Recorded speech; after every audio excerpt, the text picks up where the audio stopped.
Uh, the good news, Space Drake, is that the clock is not running yet for reasons of indeterminate origin. Also, hi everyone! The runners got off to a little bit of a late start, but we're going to go ahead and kind of get the ball rolling. Isn't that right, Weirdo? Absolutely, Wout. Thank you for being here with me on this Sunday afternoon. This is our 8th out of 10 qualifying races for the SpeedGaming Live 2020 Final Fantasy Randomizer Tournament. So that will be a live event, also a virtual live event, and I believe there's actually a cash prize for that tournament, and these are qualifier races for it. Yeah. No, we are here trying to get that whole mess seeded, so these runners trying to at least land a slightly more preferable matchup than what they otherwise would be subjected to, I believe. Right. The qualifiers are not required. However, getting your place in that bracket means that you could dodge the likes of our previous spring tournament champions, Chaos Rush champions. We have a lot of amazing runners in this community, and they will be in this tournament. So if you want to avoid them, you want a higher seed, then you'll face them later in the tournament, and who knows what's going to happen. Yeah. Now, the flags we've got for today, at least, are a little more conventional than I think, some folks might be used to. And by conventional, I mean boring! I mean, sorry, did I say that one out loud? Nah. What I mean by that is it's a lot of very basic kind of flags. So enemies are going to have their stats adjusted anywhere between 50% and 200%. We have no loose items strewn about. So all of our incentive locations will have an incentive item, and all of our incentive items will be in an incentive location. We have the early open progression flag on, so that's going to allow access to Dwarf Cave. The docks at Onrak and the Mirage Desert are going to be set up, and all of the early checks are active. So, as far as map progression goes, probably one of the more common setups. Yeah, I was really interested to see where the incentives are, and as far as I can tell, they're all the vanilla incentive chests. They're Ice, Ordeals, Marsh, Sky, and Earth. Yeah. So that's really very familiar. If you're not used to the randomizer and all of the changes to the game, they are really what you'd remember from the original. Yeah. I'm not sure which is spicier, the lock chest in Canaria or having to go hit Sea Shrine or Sky Palace. But regardless, while we have a moment, let's at least get a look at what our runners are going with today. So I'm seeing a Fighter Rainbow out of Chadbert, a Fighter and 2 Red Mages, and a Black Mage out of Sir Linkalot. Fighter Rainbow for Fryteeth, and Elastoid taking a Nun, a Fighter, a Red Mage, and a Black Mage. So, no spicy thief strategies, no black belts running around punching things, which makes sense. We do have a Mazda incentivized in these flags. And I understand that's been a factor in the previous qualifying races where some runners have taken a black belt, and then if you find the Masamune, then, well, you might wish you had the Fighter, but also if you go explore the wrong things, you might wish you had taken the black belt. One other small correction is that we have Chadbert in for Elastoid in the race on the restream. Oh, I didn't see that was Bert, not Elastoid. Thank you. I kind of jumped in at the last second myself, so I'm a little bit woozy, and that is a nuke start, and warp. Warp, nuke, invis, and ruse Cure 4. So you have all the toys except Cure 4 is not going to be available right away for non-white mage runners. Yeah, you're right. So it has been a while for me too. So if I make a mistake, please feel free to chime in and remind me. Yeah, it's one of those things. I was trying to remember if Red Mage gets that 4th slot, but no, it's Red Wizard. So yeah, so this is at least going to considering everyone on screen took 2 characters with them. Yeah, so, and Or we see... 2 black magic casting characters. There we go. I'll wake up eventually. Yeah, so we see some people going straight for Garland, who gets nuked down. The king gives us a ship, and the princess gives us a rod, so fairly early transportation. But I think I saw Chadbert take on some extra imps, not going for the key items, but going for a couple of levels and a little bit of money for a cabin. I personally am a fan of that. With that nuke and that warp especially, grabbing a couple extra levels right off the bat means you've got plenty of spell casts to deal with any problem you might potentially run into. Yeah, it's always, you don't know what the encounter table is like. It did look like we had a bit of a run off the beginning, but if you get that one bad encounter, you're not using up all of your nuke charges before you can take out Garland or whatever you need to. Yeah, no, I personally am always a fan of just take that first imp fight, get yourself up to level 3 if that's what the percentages are at, and then, you're at least going to be able to make it through your early checks before you really start needing to worry about long-term survival planning. Yeah, it's definitely a solid, safe early play. While some of the other runners chose to take a little bit of a chance and made it through. And we see them in Provoca. Bicky had the canal. And I think I saw Locke there in second level black magic, Cure 3 and Wall in white magic. Yeah, oh, and Brack as well. So that is a nice blend of spells to start the game off. Locke, one of those spells that I think it took a while for the community to warm up to, and, a few changes to how it works in order to actually make it not terrible. But I'm glad that Locke gets love these days. Yeah, and it definitely gets a lot more love when you're in a higher difficulty flag set. If you get that high evade, and obviously it reduces evasion, and if the endgame bosses, if you can't hit them, you can't damage them. Yeah, and it's one of those things, fast can wind up in really obnoxious places, so sometimes you need that lock to deal with a boss that otherwise you just get more hits to swing at. Yeah. That being said, Bert decided to hit the Peninsula power-up, and the good news is his Black Mage got a lot of experience. The bad news is I don't think that was the character he was trying to get experience on. Yeah, he had a lot of lazy Warriors of Light there, just laying down on the job, and giving everybody a chance to catch up a little bit, I think. Yeah. I mean, it's one of those things that'll all balance out long-term, and he's probably not going to complain about having a little more survivability on his Black Mage through the early game, but it's still probably a little bit annoying. Yeah, so one thing to note, we did find chain armor in the Provoca armor shop, so it's great early game armor, especially it's fairly cheap, and then we see where all of our runners are headed after this. I'm betting Elfland. It would make sense if just to peek the spells that are available, even if you can't afford them yet. Well, and then the other incentive location we know we can get to is Marsh. True, but,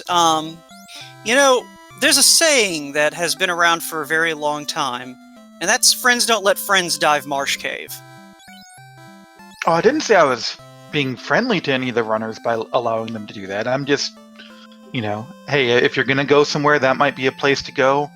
Although Bert's reminded me they do have canals, so that they can go check out some shops, they can go visit the sages. Yeah,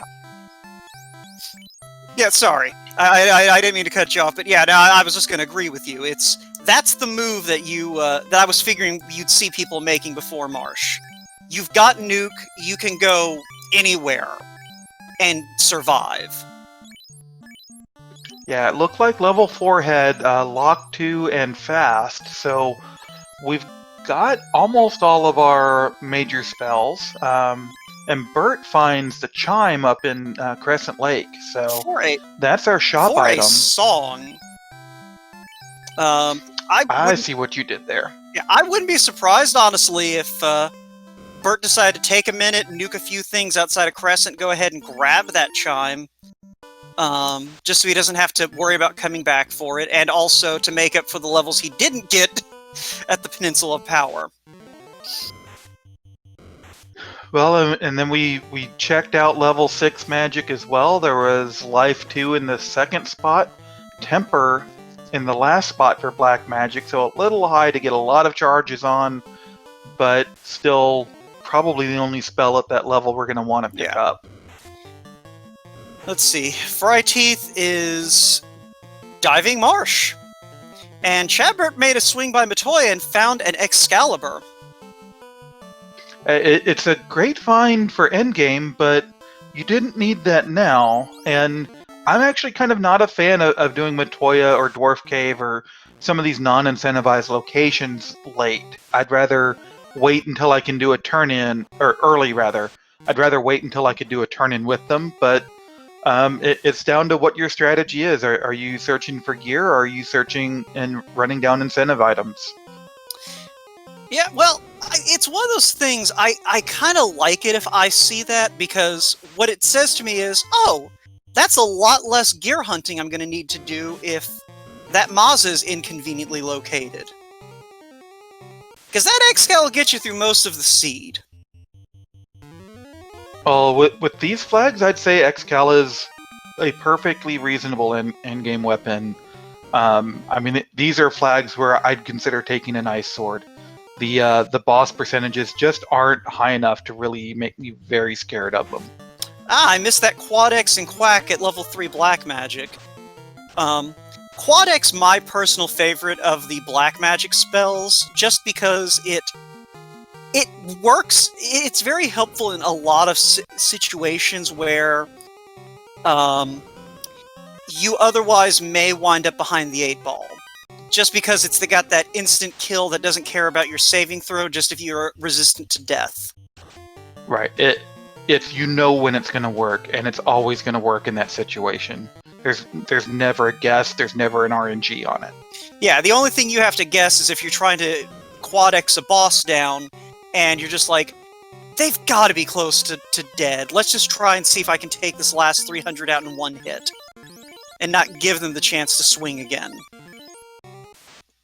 So, and we had Sir Link-a-Lot talking to a bat, finding out, I know a lot of our weekly races, we have the NPC guillotine on. It is not on in these flags, and that bat, he had to wait for it the old-fashioned way. Just be patient and hope the bat leaves you alone and lets you in. Ah, level 4 Fade. Did you mention that one, or did I just completely whiff on everything having to do with Magic and Elfland? I did not mention the level 4 Fade. I was more interested in the Fast. I like that placement. It's Red Mage learnable. So your Red Mage is now just a mobile weapons platform. Between the level 1 the level 4 spell slots, it's going to be... Go ahead. Sorry, and then on level 3, there's also Fire 3, so... yeah, so you've got sweepers and more sweepers. Yeah.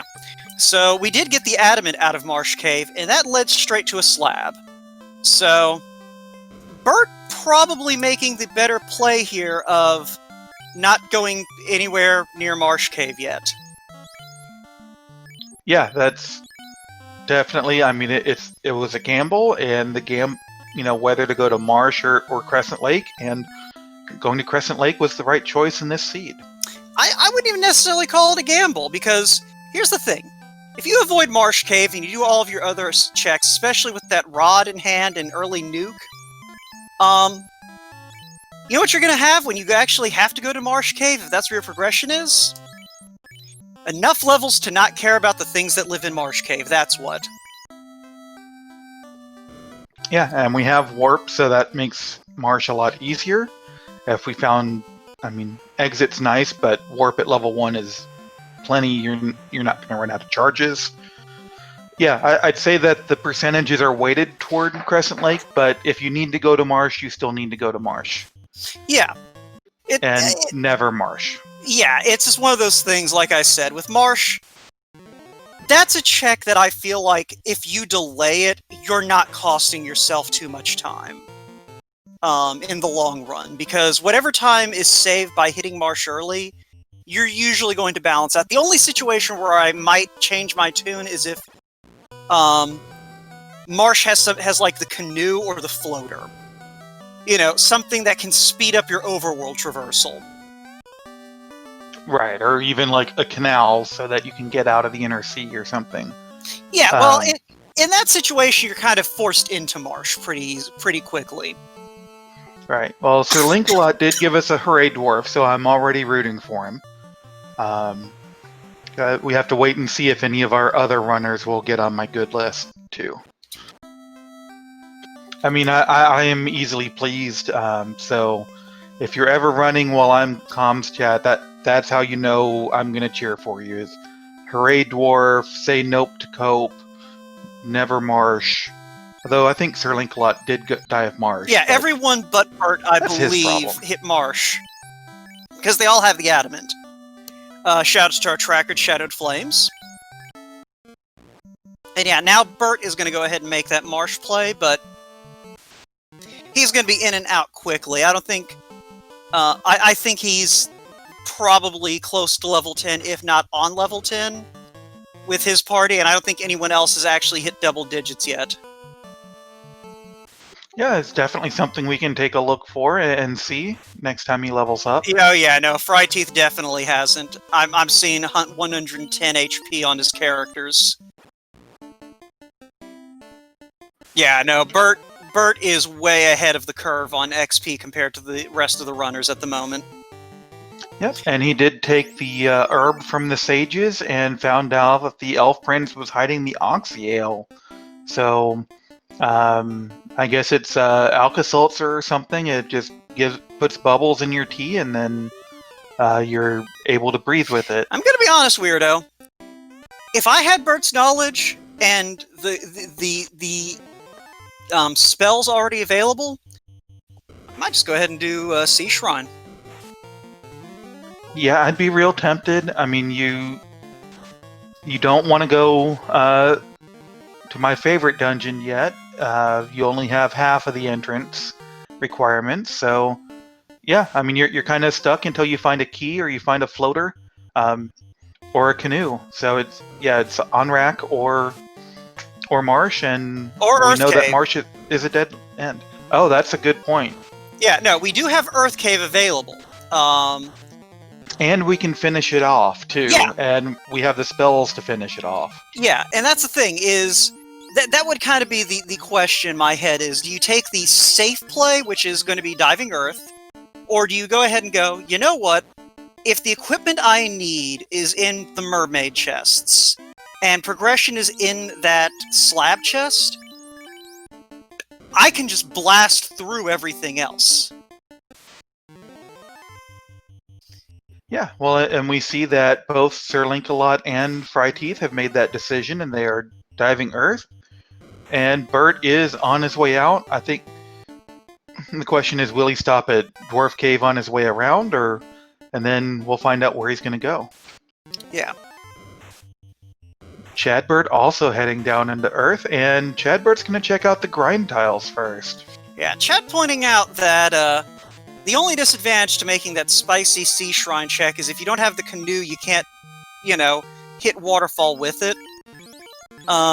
Which is a valid argument. That is a nice long trek, and I know a lot of runners prefer to mix Sea Shrine with hitting the Castle of Ordeals and the waterfall. I'm just saying, there are times when I think going for the conventional conservative play, not necessarily the move that you want to make. Sometimes it's nice to go for the crazy, no one in their right mind would do this play, because sometimes it turns out that that's what you want to do. Yeah, I think a lot of what you choose, with a little sync there between Chadbert and Burt Reynolds, what you choose, to me, they're all percentage plays. They're all, what do I get out of this versus what do I give up? And you know, I'm not the fastest runner, but it may also depend on what your tournament position is. If you're going to qualify, but you need a really strong showing to boost your qualifying rank, then maybe you go on that flyer. Maybe you take the low percentage gamble that nobody else is going to take. But if you're happy with it, you know, then you're fine. If your numbers are really clustered, if you have 5 races, you're going to drop the top and the bottom score that you have. So maybe you're not scared of a bad score. Yeah. But it does look like we are going to be sent back to Dwarf Cave again. Because that's the TNT hiding there behind the vampire, so... Behind the what? The TNT behind the vampire. I didn't see a vampire. Okay, look. Old memes are still fun for me. Yeah, no. I wasn't going to comment on that. I'm just saying. There's a guy in purple pajamas who lives on the 3rd floor of Earth Cave, and I think it's time that we at least acknowledge that he really needs to get dressed if he's going to have guests over. Like, I know that we've had this polite fiction in the community for who knows how long, but I'm just going to put the white elephant out there. The vampire needs to get dressed if he's going to let people into his house. I thought he was, but he was down at the 5th floor. But no, here we come. Fryteeth is turning the corner, about to take on Lich. Oh, that's a big pickup. Sir Link-a-Lot Found a checking ribbon. an extra room. Yeah, and I doubt anyone else is going to look at that ribbon. That southwest corner of Marsh 4, no one likes checking the southwest corner of Marsh 4. Yeah, it's a long walk. It's a relatively dangerous floor for Earth. So, yeah, it's not a great check most of the time, but today it pays off, and it pays off pretty big. Yeah. So anyway, Fryteeth is fighting a fog machine.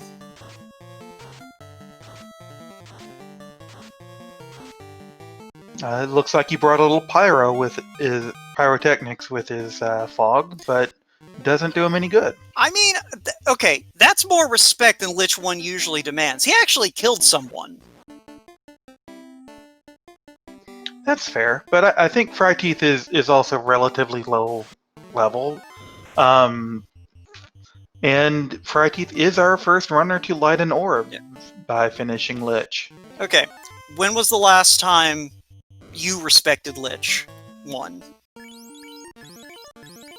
1980, maybe 90, 91. Yeah, exactly. So, you know what? For those of us who believe in respecting Lich, it's nice to see him occasionally get his due. Oh, yeah, and I like some of the respec Lich ideas, and if I can figure out a little more coding, then I might just do that.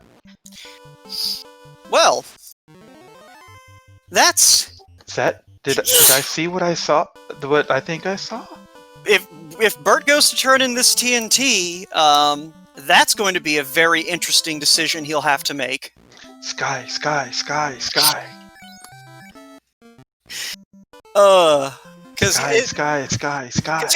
Because here's the thing. He's the only runner that's been to Crescent so far, of the ones we have on stream.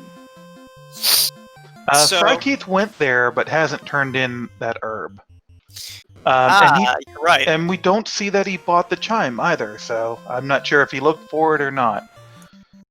Well, that chime was cheap, but it wasn't free. Bert took the time to go ahead and grind for the levels and money. Fryteeth didn't. He was in and out so quickly I forgot he was there. So, Bert is... Yeah, it's one of those things. Fryteeth might remember the chime is there. He probably has it written down because, you know, you're supposed to take notes. But that may influence his decision-making, too. Like, do you go ahead and go back, get that crescent so you can go to Sky, or... I mean, it looks like that's exactly what he's doing, so... You know, discussion is moot. Right. Yeah, and especially with him not knowing that herb turns into oxyale, this becomes one of those places where you do hope he's written it down. You do hope he has some sort of system for taking notes, because it's very easy to get sidetracked and do 15 other things and forget you have herb to turn Yeah. in, or forget chimes in the store. Yeah. Well, the good news is he at least does know he needs to go grab that chime. He saw the cube. He knows that that's going to open up Sky, so... And he is 1,000 gold short. You hate to see it. Not gonna bother with the inn. Uses a cabin right there. See, I feel like he's picked up enough gear that he could have just run to the weapons store and sold 1,000 gold and never missed it. But, you know, his levels are a little bit low, so he may be thinking, well, let's just do double duty on this. You know, Yeah, pick up he's hitting 9 and 10 there. Yeah, pick up an extra level, get the money I need for the chime, and then move on with my day. Oh, arachnids are stun touch. That's lovely. Well, technically sleep touch, but... Oh, was that sleep? Yeah, but it's close enough that it's really, really just annoying. Yeah. Yeah. Okay, we do see Sir Link-a-Lot running through Crescent Lake as well, gonna go pick up his herb after picking up the chime at the front. And we'll see Chadbert on the same part of the journey. So we really have our runners, other than Bert, are very much in this same area, same part of the game. Yeah. Which, alright, Bert is a good runner normally, but this kind of goes back to what I was saying earlier with Marsh Cave. The only difference between Bert and the other three runners, for the most part, is everyone else is just now getting to their level 9, level 10. Bert took that time to go ahead and get that experience, and you're seeing how much faster it's just making everything, because it's not just the damage output, it's not just how freely you can spend your nukes, it's also how easily you can run away from fights, because that's also a level-dependent thing. Stat-dependent, but with the way that stats and levels interact, you get the idea. Yeah, and Fryteeth, the first one to make it to Mirage, while Bert goes over to Onrak. Fryteeth did skip the floor 1 chests, so he is skipping Mirage and going straight to Sky.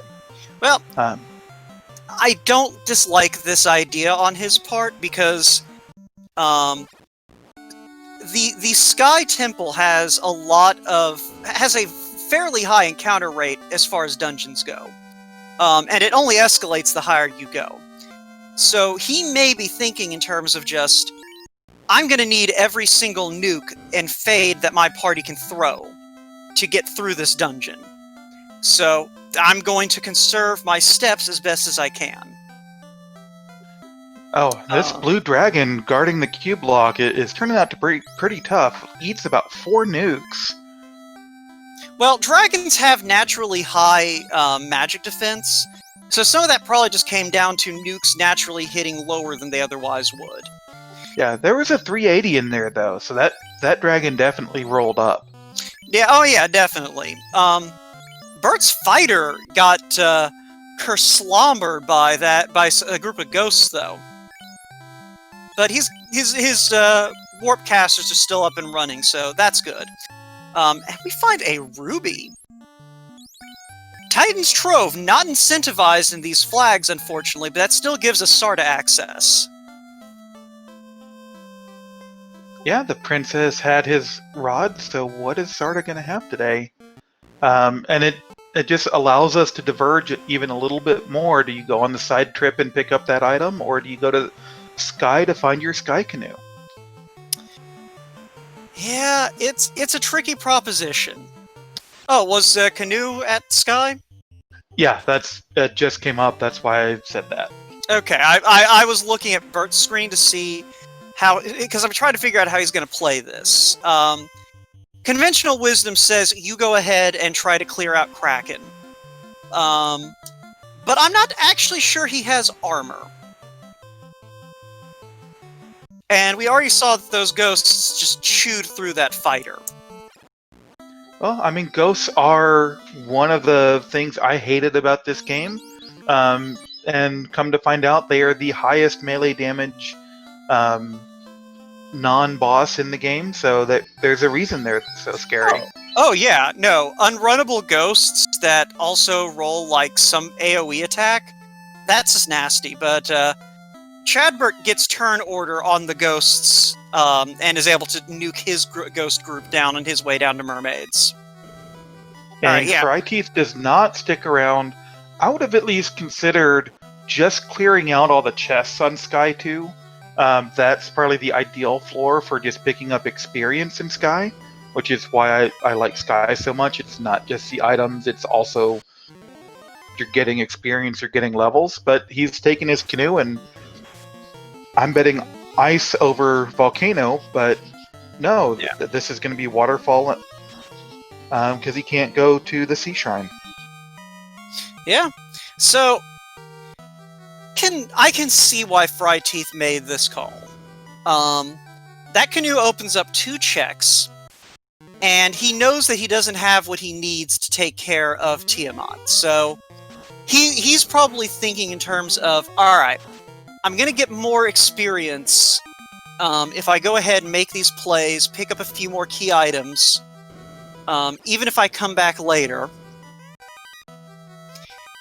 And I'm also finding the rest of my progression. Like, I can see why he would go ahead and say, I'm not going to stick around Sky any longer than I need to.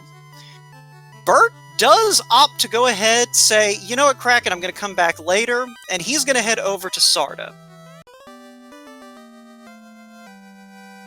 Yeah, so I'm more of the, especially with that level 1 nuke, just take the encounters now, nuke them down, and when I get low on nuke charges, then I'll just warp out and get out of there. You make maximum use of those spell charges, but yeah, it's a decision that you make.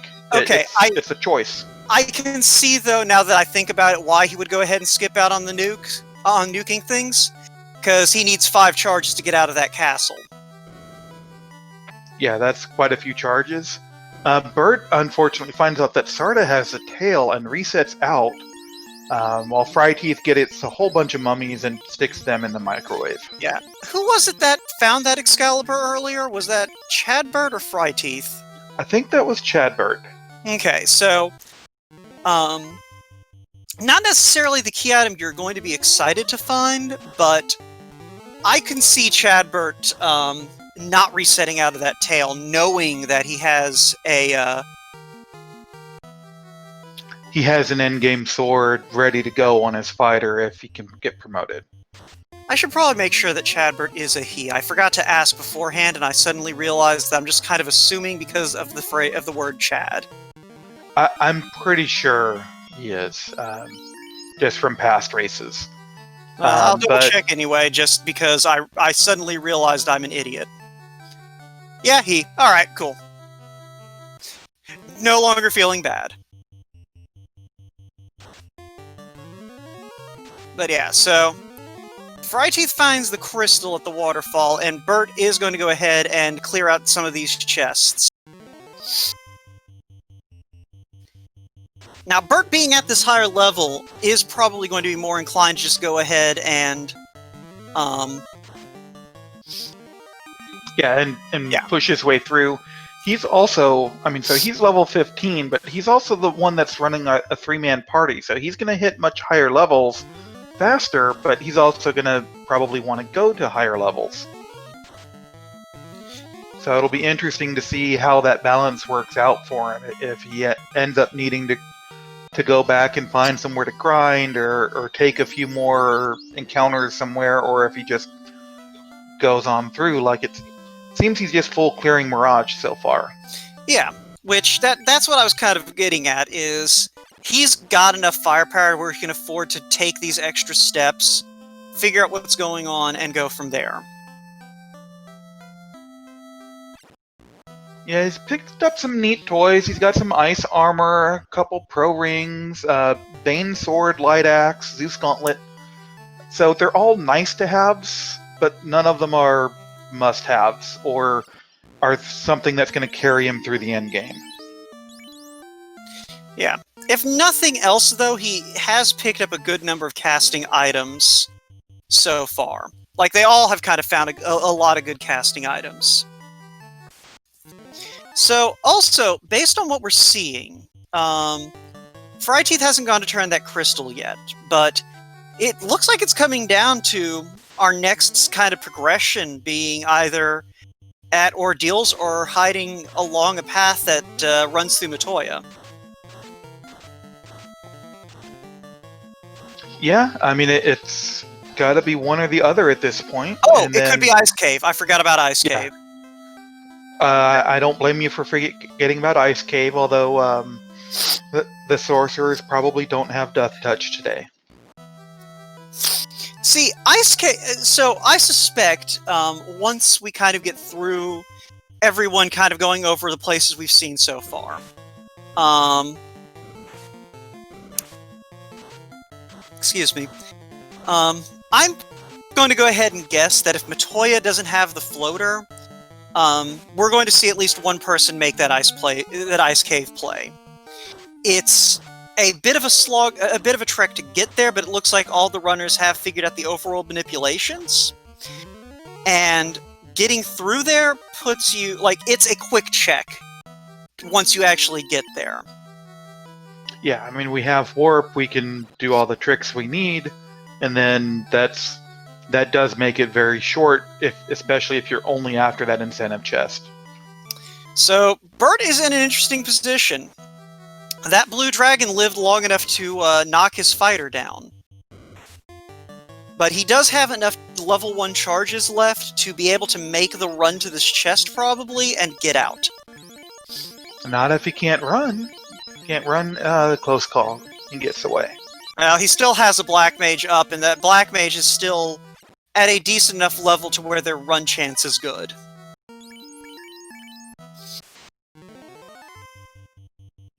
And Fryeteeth is taking on Kraken using that Brack.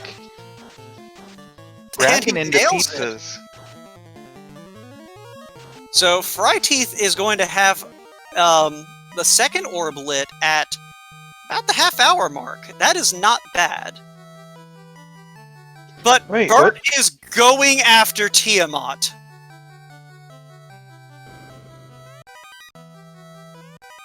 I don't get this play. I really don't.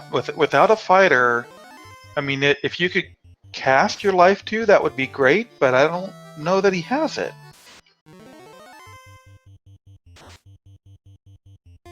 But he's certainly headed for the Bridge of Destiny. Yeah, no, okay.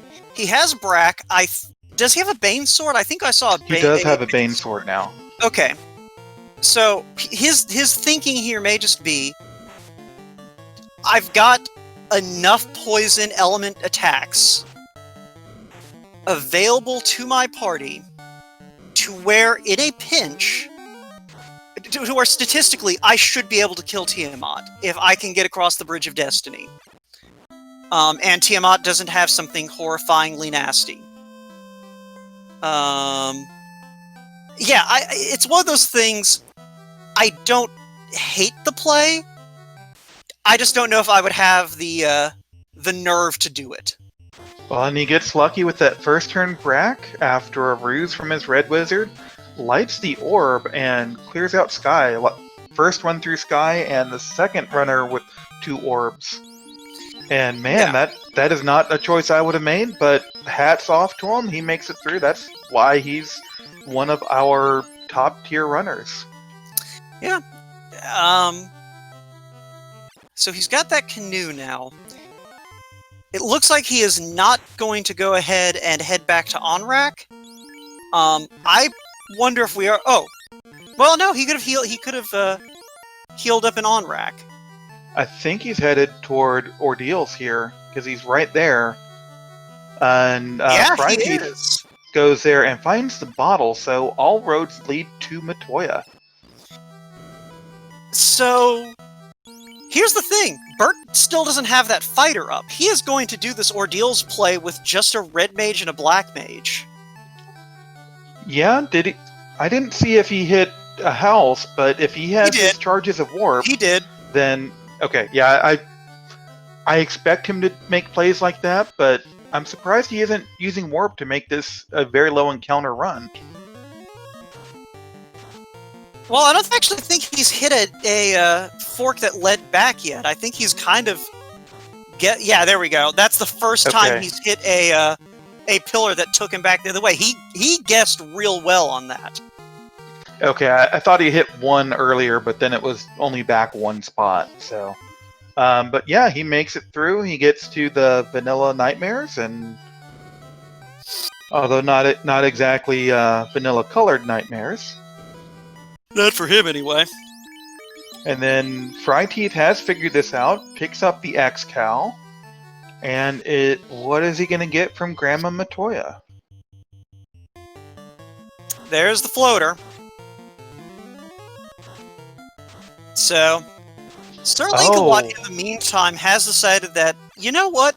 I'm in the mood for calamari today. So, yeah. So he's headed down for water. Chad just leaving Mirage. Yeah, he got his canoe and he is out of there. But again, it's a situation where, you know, Bert was sitting at level 16 and 17 on his two characters. I didn't see what happened to Bert. What killed him? The zombie dragon has stone touch. Oh!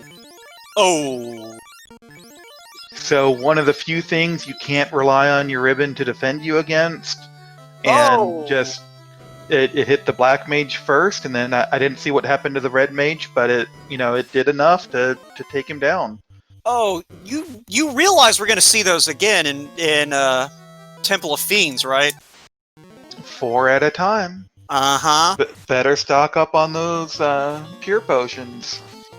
Yeah, which, I mean, Bert has the intel, at least now. I don't know if Fryteeth saw that. And Bert getting away first and then grabbing his bottle this time. So that may be handy for Bert to know coming into the end game.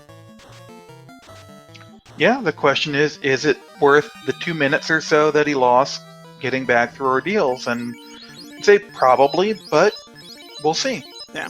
So Fryteeth does pick up that tail. He did get the Excalibur out of Matoya, so he knows, oh, if I want to go class change, any time is good.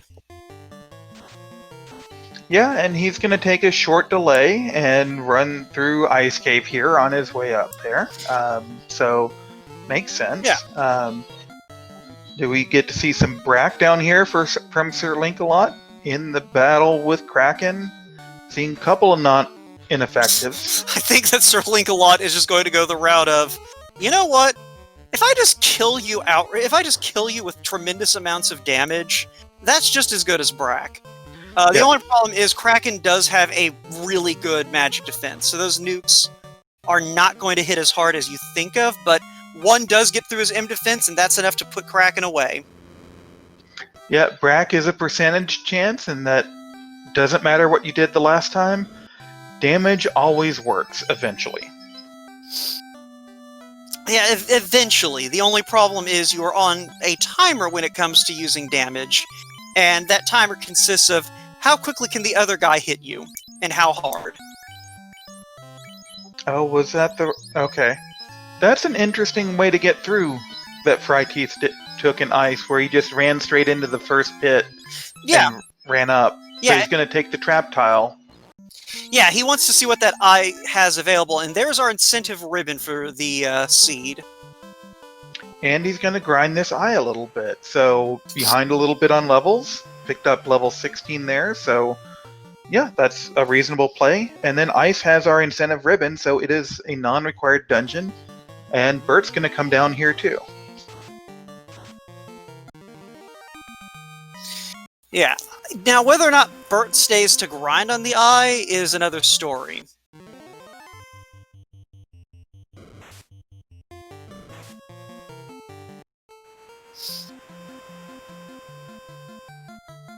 Oh, Wraiths have thunder. That's delightful. That is not the word I would have used to describe thunder wraiths. Or thunder anything. Okay, I feel delight at them having thunder. So it's delightful. I am full of delight right now, weirdo. The Schadenfreude is strong with this one. Look, it is not my job to empathize with the runners. It is my job to make this entertaining, especially when it's entertaining. Well, I am entertained. Exactly. I was about to ask, were you not entertained? Alright, so the other two boxes on that I floor just have money in them, and Bert not even bothering with the eye. He is just out of there. So, Dryteeth picking up more equipment. In Volcano Armory had the Vorpal and Defense, so an armory of swords and a gold bracelet. I am surprised that he has not gone ahead and gotten that class change. There's nothing in this party that would necessarily make that a bad call. And Yeah, he's got enough equipment now to justify that class change. Yeah, I mean, every character is gonna benefit from it. Getting those extra spell charges on your fighter, we both know it can be a huge difference in the Temple of Fiends. There's no life available, I believe, but there are things like Ruse and Cures that can really make a big difference. Yeah, there's Invis, Ruse, Cure 4, Wall. Yeah. We do have Life 2 available at level 6 White Magic. Which, that, again, with everyone having brought their red mages to the party, that would be another vote in favor of class changes. I think that's Red Wizard lock, but it is Red Wizard learnable. Yeah, I believe you're right. I was thinking primarily of the fighter's spell charges, but yeah, absolutely. It's every bit of sustainability just saves you from that bad fight, and it only takes one bad fight, one gatekeeper, for Topher to be the decider of a race. Yeah. I was sitting here wondering why Bert didn't go ahead and hit Matoya, and then I realized, oh, he never went to Waterfall. So, that's I had to go back and look that up a little earlier, and thanks to our tracker again, Shadowed Flames, for helping us keep up with all this stuff. Oh yeah, no, Shadowed Flames is the reason I knew that Life 2 was at level 6. I wouldn't have remembered that on my own. Are you crazy?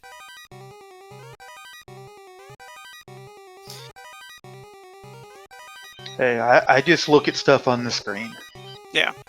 So, this is where we are right now is an interesting point, because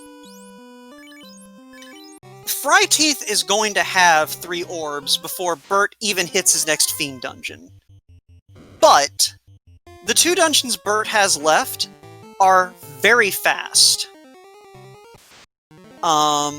Especially once he gets that airship. So, we could easily see a situation where Fryteeth gets the 3 orbs first, is on his way to his 4th orb first, but Bert still lights his 4th orb first.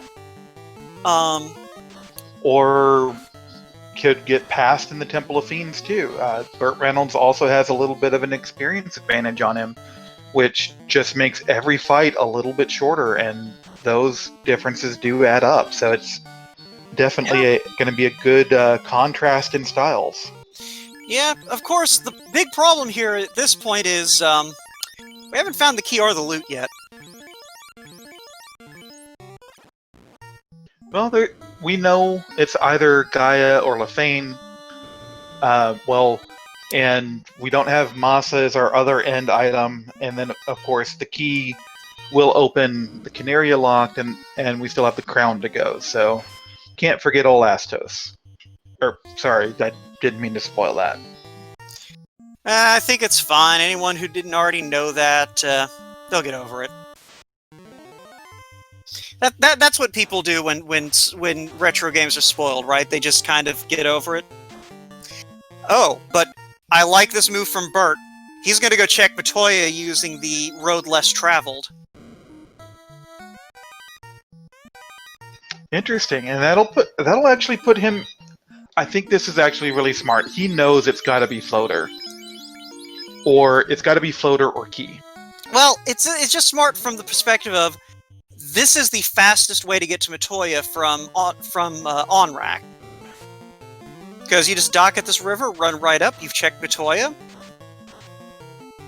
Well, and I'm also thinking it's not just the immediate location, but also the location after this.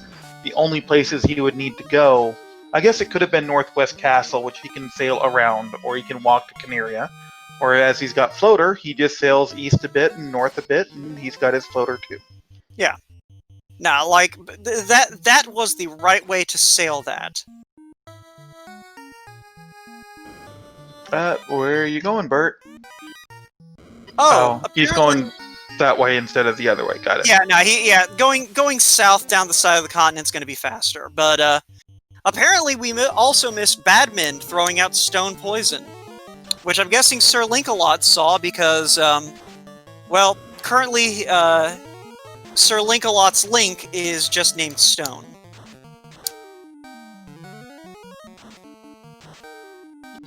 And Friteeth making an interesting check, going to the level 8 magic vendors in Gaia just to pick up heal 3 on his white mage. I'm not so sure that was a good use of your time. I mean, I don't know what else you're looking for there. I mean, it's one of those things. He may feel like he's routed the seed fairly well, all things considered. Like, he got that canoe before he went over to Onrak, so he was able to take care of a lot of business real quick. So he may be feeling like, not necessarily ahead, but just that little bit of extra safety if you do get up to level 8 magic isn't a bad idea to have. We'll have to ask him about that. Yeah, it's an interesting choice, and really it's more like, what are you looking for there? What could be that useful that you want it? I don't think it would have been worth it in my eyes, but it is a judgment call, right? Everything is here. Yeah. So okay. Found the key from the ferry, and now we're headed down to Lefane to pick up. Well, we'll see. Well, it's got to be the crown, because otherwise Astos would be holding the crown. Or it could be Canaria locked, right? Not today.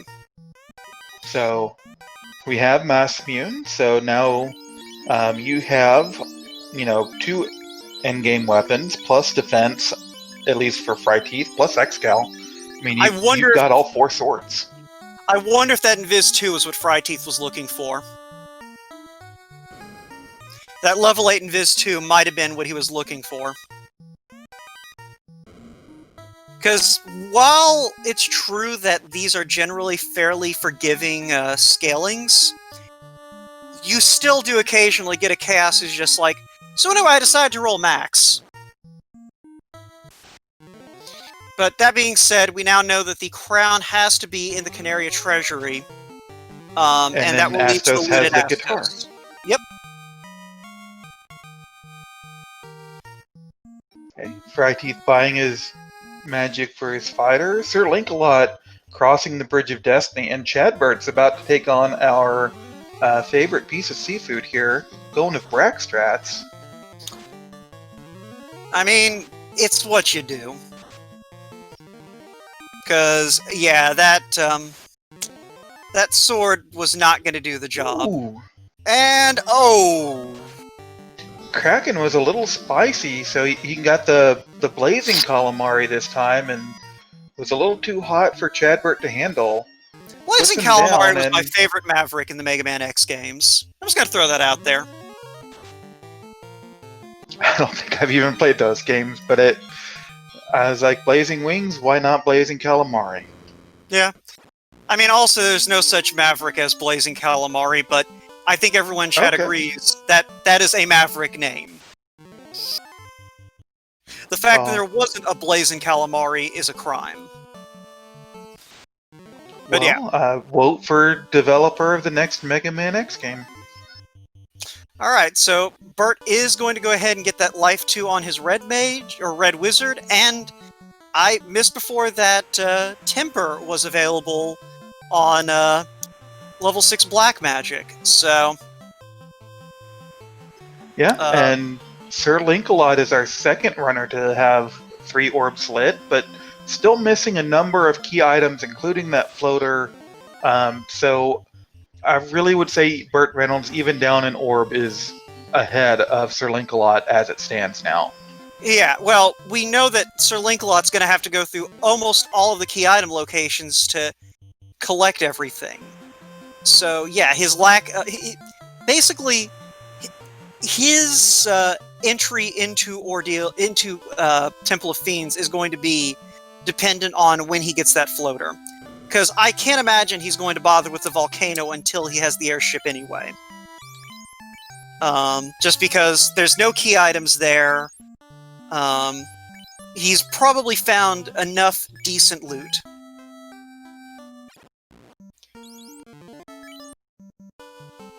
And here comes Fryteeth around the bend, and skipping most of the chests, going straight for the crown. Yeah, he doesn't really need anything at this point. He's got an Excalibur, he's got a Mazza. Oh, he's just going to pick him up on the way out. And then he's got a defense, and he's got a Vorpal. As far as weaponry goes, he's set. As far as armor goes, he's got a ribbon. I think he's only picked up one ribbon, so... I think you're correct there, but I mean, between a ribbon and shop armor, you're fine. I think Burt was the one that picked up the ice armor in Mirage that Fryteeth skipped. I thought Fryteeth... Well, I might have seen someone else picking up that ice armor, too. Because I think more than just Burt found it. And Chadbert, searching the Cardia Islands, found Sun Sword. Alright! Your sword. Look, I'm just saying, I'm never sad to see the Sun Sword. I was not being disparaging. Everyone is entitled to have their own sword, and that can be yours. Oh, it already is mine. It has long since... That ship done sailed, is what I'm trying to get across here. Chadbert making the rare actually putting on the heel helmet play. That makes sense. I do not believe he's been to Ice Cave to find that ribbon. Yeah, I mean, it is a fairly high armor helmet, so... And Burt is going to grind a bit, which surprises me. I thought he was just going to keep running through places and just go with the experience he's picked up along the way, but he's level 23, 21. If I had to guess, he's getting enough levels to where that knight is going to be getting 5 swings out of Mazza. Oh yeah, I don't doubt it. And he's trying to knock down his black mage for now, because that's gotten enough levels. Yeah, except this Agama's dying too quickly. Oh, there it took a nibble off Spiky. Yeah, okay, so maybe in about 4 Agama, Spiky might be taking a nap. Okay. Fryteeth is climbing the Mirage Tower. About to get into the Sky Palace. Well, if he can get past this Blue Dragon. Looking for that 4th orb. Sir Linkalot over in Castle of Ordeals, about to enter the maze. And Chadbert is in Gaia, so has the floater and is going to pick up his key. Yeah, so... depending on what level Bert's trying to take these 2 characters to... Oh, you know what I bet the other thing is? I bet he's trying to get some levels on that red mage to actually have some casts of that Life 2 under his belt.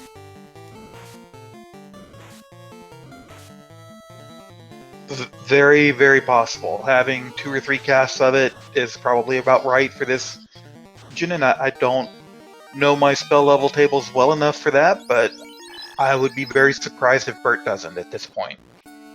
Oh, absolutely.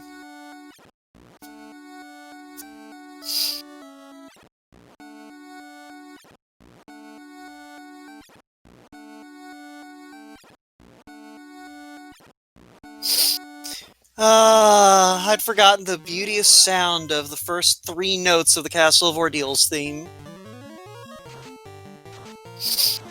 Alright, so Yeah, Burt's up to 25 or 26, sorry. No, I was thinking, and now we're coming up on a generation that will never have to listen to CDs skip. Oh, don't worry. They'll make friends with. Don't worry. The hipsters of the coming generation will maintain that the sound just is pure on CD. I thought that was vinyl, but anyway, here comes Bert around the bend. Gonna make I it. didn't say they'd be right. But yeah, no, Bert is going to light his fire orb, and then he will make a beeline for Kraken and carve that calamari up. Hey, now, Carrie could defeat his party. No, I'm gonna go I ahead didn't and go with no. believe me either. I admire the confidence on that, but...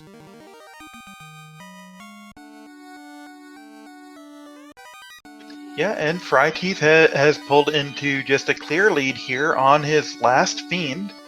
As long as he can take down Tiamat, then it's just last-minute shopping, and we'll be in the Temple of Fiends here, right a little bit over the hour mark, I think. I mean, clear lead I'm not necessarily sure on, because while he has lit his orbs, his party, I think, is still sitting in the low 20s. Yeah, he took a couple of short grinds, killed a couple of eyes and a couple of Agama, but yeah, that's the question: is what level does Fryteeth feel comfortable heading down there with? I mean, I have to assume he feels comfortable with these levels. I would feel comfortable with these levels. But the thing is what you're comfortable with and what is fastest are not necessarily the same thing. Like, yeah, if I were running this seed and I were already in the low 20s, I'd go, alright, yeah, I can do this. This is sufficient. And I think Fryteeth agrees this is sufficient and is going to head down there, so... Yeah. The issue comes into play of, if you bump into something that it's not sufficient for, you are going to lose far more time than you would have spent getting those extra few levels, hanging a couple extra swings on that fighter. Well, and I would say he's following, in that case, he's following the footsteps of one of our premier runners in this community, Shadow Walker, who is fond of the information dive of the Temple of Fiends. We'll dive in there at 17 even, and you find out what's hard and what level you need, and then if you need to grind, great, and if you make it through, even better. Yeah. Bert, I'm surprised actually stopping to check a few of the not necessarily free, but only a couple of steps extra to check chests.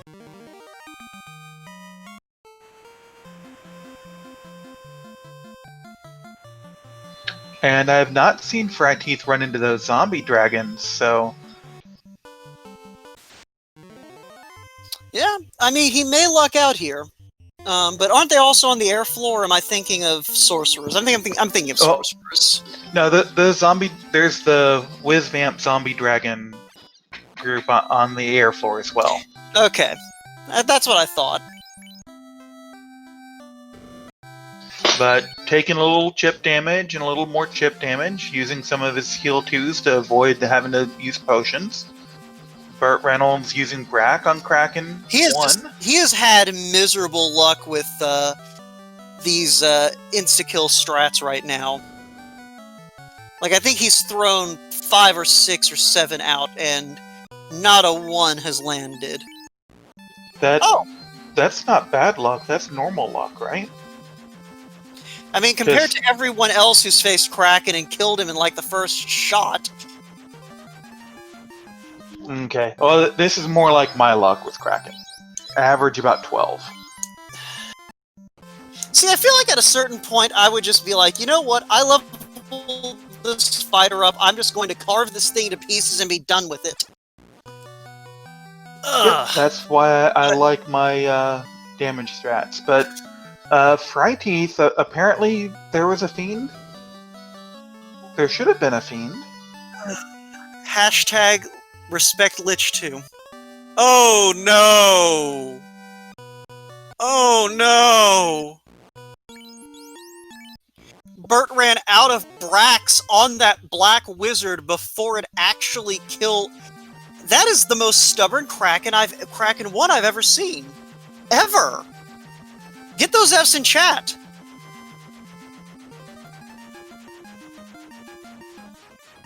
I feel a little bad for Bert, but not all that bad. Yeah, like, I feel like after the first couple of rounds where the Kraken didn't go down, maybe start having that fighter swing while your black mages keep throwing out Brax, because that's the one that's more likely to land anyway. So, you know, worst case scenario, that Kraken softened up. If you run out of Brax, then it just dies. But we've all had that tunnel vision of, no, I'm instant killing this, I don't care, I don't play Final Fantasy 1 to not instantly obliterate bosses. Yeah, especially at his level, and you know, you don't expect a loss there. You expect a loss to Kraken 2, but not Kraken 1. Yes. Meanwhile, let's get back to Fryteeth. Took down Carrie 2, who punched pretty hard, but couldn't hang around. Yeah. Also, while that was going on, Sir Linkalot has finally gotten into the air, is making the rounds to collect all the necessary key items. And then we'll probably be following everyone else into the... Well, not be following. He'll probably only be like a minute or two behind Bert getting into Temple of Fiends. Depending on how long... depending on if he stops to do any grinding in Volcano before taking out Carrie. And Kraken 2 doing Kraken 2 things. We're getting ruses and defense swords and fasts, and Kraken 2 says, "Man, that white mage looks tasty. I love white meat. Nom nom nom."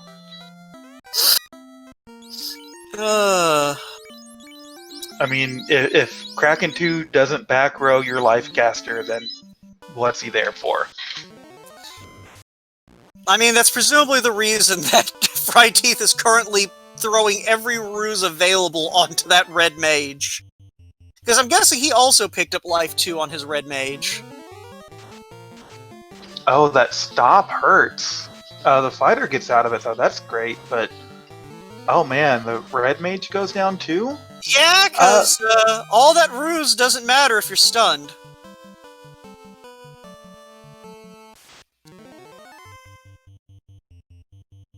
$200 point, knocking that fighter down to a minimal.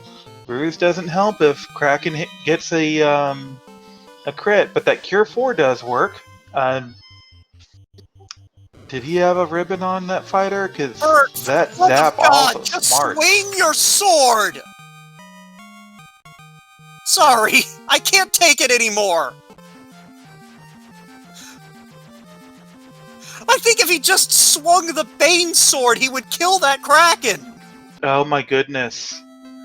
Bert also takes a second round and a second wipe to Kraken 1. He's got an Excalibur! He has got an Excalibur! I know he has it equipped on that knight, because why wouldn't you have it? 4 hits at most! 4 hits at most, and that Kraken's dead. Yeah, I think this is a common mistake that newer runners of this game do. It's like you learn about the defensive combos, and it's like, oh, well, I'll just keep my whole party alive. That is not the secret to Kraken 2. Lord Fizzlebeef would be the first one to tell you the way you beat Kraken 2 is speed and power. Kill it before it kills you. I mean, that works until Kraken 2 decides to be faster and more powerful. Well, then you have to change up your strat the second time around. Yeah, that's the thing. But that's the thing about Kraken 2, is it comes down to adaptation.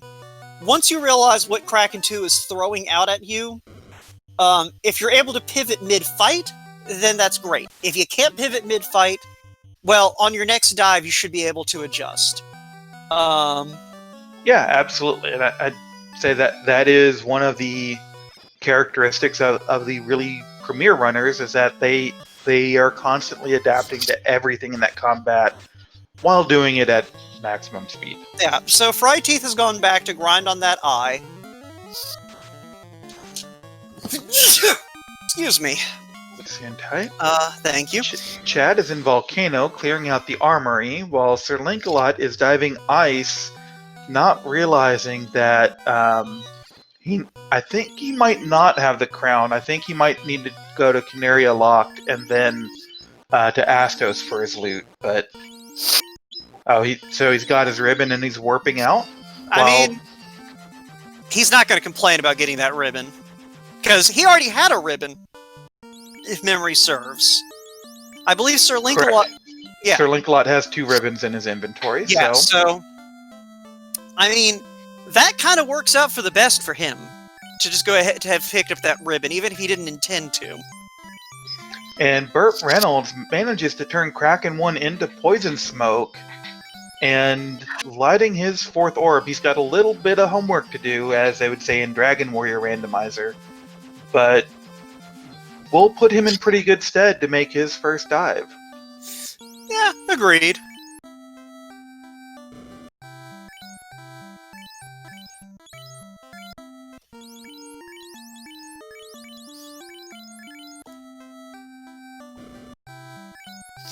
Is he going the long way? I'm like, where? Or he already has the key. Yeah, so Bert will finish out his circuit to get everything he needs for this dive. Now, the bright side is he is otherwise prepared. And as long as he doesn't tunnel vision and spend 2 attempts trying only to do the swag strats, he should be fine.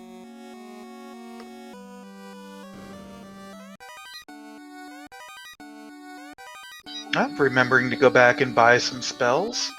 I'm definitely a fan of heading over to Provoke and picking up Wall as well. I mean, he needs Lamp from Elfland, but maybe you don't have time to meme in a race. Unfortunately. Yeah. I mean, you don't. Like... I mean, it is the point of the race, is to go fast. Yeah, no, it's one of those things, like... Lamp is an amusing meme, but, out of most of the memes, it's probably the least fun.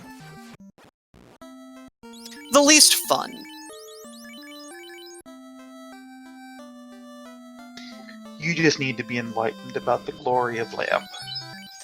No, fun isn't the word I wanted. Effective! Effective is the word I wanted. Either way, Bert's just going to stick with the level 1 spells and enters the Temple of Fiends at about 1 hour, 8 minutes, and 56 seconds, and is now headed down. So, yeah. And it looks like Fryeteeth has finished his grind, picked up some extra levels for his mages. I'm assuming most of that was to get enough HP on his mages to where they could potentially weather some violence. Well, and he's picking up Temper here in Crescent Lake, too, so that certainly gives us an idea of his changed strategies. Well, he probably should have done that anyway for when you get down to Tiamat and Chaos. Oh, yeah. Even if it's only a couple of charges, it still can make a huge difference. Yeah, that being said, Bert is going to beat him into Temple of Fiends Revisited after it's all said and done. Yep, by about a minute, so we'll try and keep track. Bert's running into quite a few encounters, and the bad men and the gas dragon slowing him down. Yeah, he manages to kind of squeeze through with his teeth intact. Remembers that there is no point in fighting the Phantom, because it'll just do that. Yeah, it normally hits hard, but that's a little harder than I'm used to the Phantom hitting. Look, my working assumption whenever I see a Phantom is I am now playing Rocket Tag. That's fair. And that Kraken is carrying a big ol' bazooka.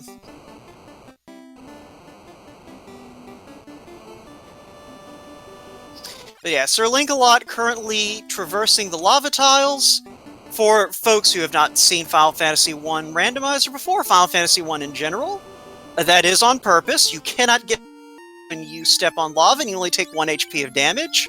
So you know what? Why would you ever not just take the 1 HP of damage? Oh, he's setting up for a grind. Yeah, so just to be clear, what he's doing now is he's using this walk to remove hit points from all of his characters. He'll never go below 1 health, but now all of his characters will be extremely low health except for his fighter and anyone he chooses to heal, and which makes the grind much easier. He can take it down to 1 character. You'd want to do that because experience is split between all living characters at the end of the fight.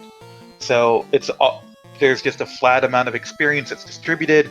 That 1 character will get a lot more if there's fewer people around. And unfortunately, in Final Fantasy 1, you can't target your party. So he's got to wait for the enemy to cooperate and murder everything. Which is why he's showing off his gear, because that's actually slightly faster than a wait, and he can't wait, he would run away. I do wonder where he picked up that dragon armor, though. I actually missed that completely. You're not the only one there, partner. But yeah. Burt Reynolds is past Lich, so he's on the fire floor, while Fryteeth is on the earth floor, making his way through some blaze goals. Yeah. So about a 1-floor lead that we'll keep our eye on as Burt comes up on carry 2. Yeah. So, to address a question that has been posed in chat, does Fryteeth have any ribbons? He should have the 1 ribbon from the Ice Cave. But I think that's his only ribbon. The only other ribbon we've seen, as far as I know, is the one that was in Earth 4 in the southwest corner. So, and Sir Lancelot has done far more looting than I think anyone else. So, if he doesn't have 3 ribbons, I doubt anyone else has 2. Yeah, last I saw, Sir Lancelot has 2 ribbons, so those are the only 2 we found. And Bert's making it through water floor. Carry 2 took down Spiky, but we'll see if Spiky comes back for the Kraken fight. And this water floor is... It always feels like it's the highest encounter rate of any floor in the game. It's about the 2nd highest. Yeah. Behind the next floor. Highest. Okay, yeah. I think... Go ahead. I'm not sure where Bridge of Destiny... Bridge of Destiny is certainly the overworld, but then this floor is higher encounter rate than the previous floors of Temple of Fiends. The air floor is in higher encounter rate, but it's so much shorter that you don't see it. Yeah, I think... I feel like if air floor is higher than Bridge of Destiny, it's not by very much, and Bridge of Destiny, I think, beats water floor. Bridge of Destiny is a rude floor.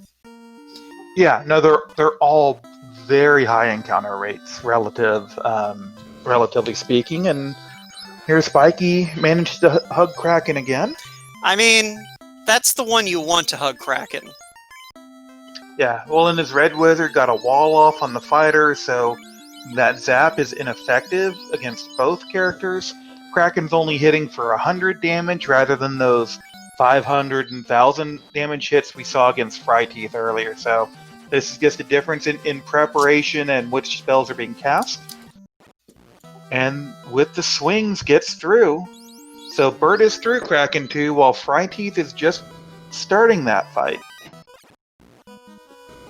And Fryteeth is in trouble, I think, here. Yeah, well, okay, here's the thing. We saw on Burt's side that Kraken has a lot of evasion and a lot of absorb. So that knight necessarily wouldn't be doing much in the way of damage. And as we can see, that knight wasn't going to do too terribly much in terms of tanking. Well, yeah, this Kraken is very strong, but doesn't necessarily have the best accuracy. So if you can get your ruses up, he won't hit you very much, but if you don't, or if he does hit you and crits, then you're in trouble. Or if he gets that stop spell off and then punches you while you're stunned. You know, what happened to Brrr last time. Who did it happen to again? Brrr. You know, okay. Red Mage. Brrr. Well, we do manage to get a life 2. Fryteeth is also through Kraken 2. Gets a res off on that fighter, and now we're... one last effort by Waterfloor to hang on to Fryteeth before he heads down to the air floor. And will we have triple Tiamat? We have triple Tiamat. Sir Linkalot, meantime, has lit all 4 orbs and is headed down into the Temple of Fiends and is approaching the Earth floor. Chadbert lights his 3rd orb, so still has a Kraken to go, although that's all he needs to do. Yeah. And the thing is really, with the exception of I'd say Tiamat is the longest fiend to get to, and I'd almost argue that Lich is the 2nd longest fiend to get to. Just because you're going through so many more floors.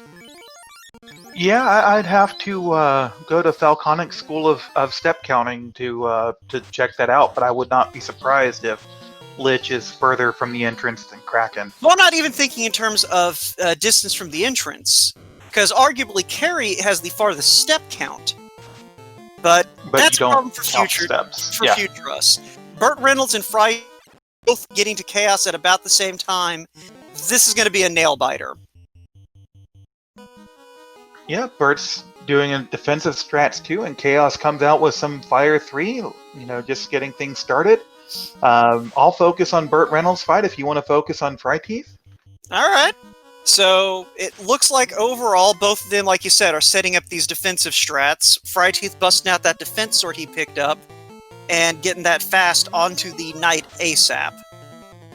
Yeah, I think Bert's about done. He's thrown out a lock. He's throwing out tempers with his black mage. He threw out is using up his fade charges on that red mage. Yeah, no, I don't hate it when a runner does that. Yeah, Fryteeth pretty much, I think, done throwing up all of his major buffs.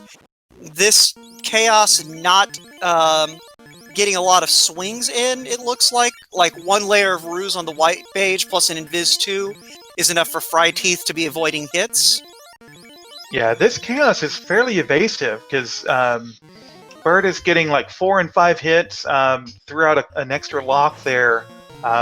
So not doing a huge amount of damage with his knight, even with the tempers, although Chaos goes down. Burt Reynolds is through, so GG Burt Reynolds. Absolutely, and yeah, Fryteeth has started swinging hits for 500 out the gate. And is going to take a moment to figure out what spells he still has available. Determines that he really doesn't have much left in the magic tank. He's going to start throwing locks up with the red mage and swing with the fighter and just getting the other 2 mages to kind of sit it out.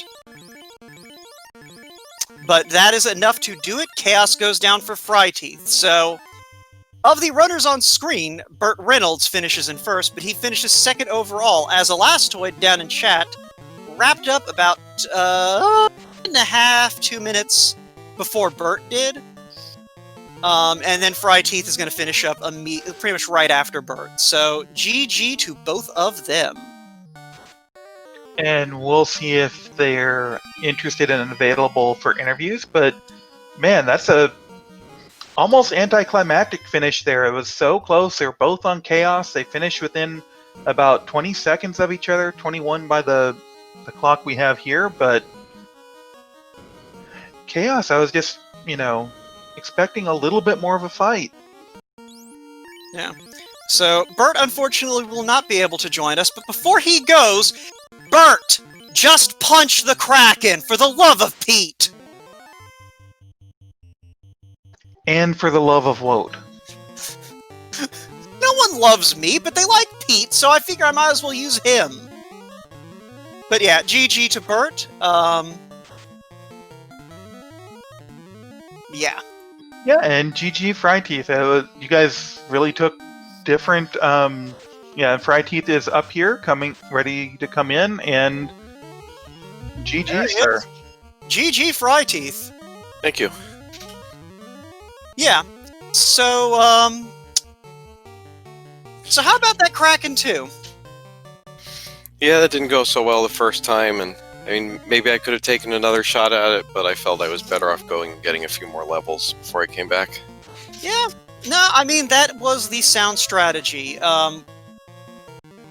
Yeah, Bert didn't get to see the, so now I'm going to stop everyone strategy. And Sir Linkalot just blew past, Kraken 2. So, Sir Linkalot was the only person that we saw find a second ribbon, down on Earth 4. Yeah, I didn't check a whole lot of chests, so... Yeah, no one really did. But, what are your thoughts on the seed and how it played out? I'm not unhappy, given that I decided to enter this about half an hour before the race, and I think that was the first time I'd run these flags, so... You know, I saw those level 1 nukes, and I said, alright, let's go on this. Yeah, you were the first runner on stream to get into Temple of Fiends by a fairly decent margin. Just because, like, no one else made that early play into, Sky. Everyone else went ahead and hit C first. Yeah, I've played so many seeds recently where Sky has had either the floater or something like that, that when I had the choice, I said, you know what, I'm going to Sky. Yeah, so your ability to kind of... Basically, because you had that canoe when you went over to OnRack, you were able to just... Well, you know how the seed played out, and everyone else took a much longer time to get airborne. So that helped you a lot in terms of just being able to kind of, you know, get into Temple of Fiends. Like, you... Yeah, if you hadn't had that bad luck on Kraken 2, as, you know, you saw the rest of that was free, so... Yeah. But, yeah, I'm not unhappy with how it went, so... Yeah, no, like, that is a strong time. I don't know how that's going to affect you in, the rankings, but, overall, you ran that seed well, and as we can see, you definitely needed to. Sir Linkalot is already to Chaos, and probably will not need to take too terribly long to pull this off. He took time to beef up his knight in particular. I didn't see what level he got up to, but probably he is about to punch Chaos very, very hard several times, and then be over with it. Yeah, the Chaos fight was definitely a lot easier than the Kraken 2 fight, you know. Then I went back down the second time, and he punches out my fighter immediately, and I was very glad Nuke was level 1 at that point, because that was all I had left. Yeah, well, we saw on Bert's side that it probably worked out for the best. His knight was higher level than yours, and was not hitting Kraken 2 very hard. So it's one of those things where having to lean hard into the nuke strats probably made it a lot faster for you to clear that fight. Okay, makes sense. Yeah, he had high physical defense, but I mean, Nuke it will always get through, and GG's to Sir Linkalot, finishing here about 5 minutes behind our leading runners on stream. Yeah, not a bad finish overall for any of you. But yeah, get those GGs into chat on behalf of Sir Linkalot, especially considering the kind of looting he was doing. But yeah, so I'm just trying to think if there's anything in particular. Well, I guess one of the big things early is we felt like Bert was a bit ahead because of your Marsh play. So can you tell us why you were thinking of going Marsh first rather than, say, Crescent Lake and Sages and sailing around? Given we had Warp early, and with Nuke, I figured that Marsh play, plus it was a huge run off the hard reset. So I just figured I'm there. Let's get Marsh done with, and then we don't have to come back. Valid. And it didn't look like Marsh was that hostile today. So it's not like it hurt you overall. Like none of y'all struggled to get through Marsh that we saw. So, Yeah, if I hadn't, if we hadn't had the level 1 warp, I would not have gone into Marsh when I did. yeah. So, we do have Sir Linkalot sitting down there. I'm going to go ahead and invite him on up.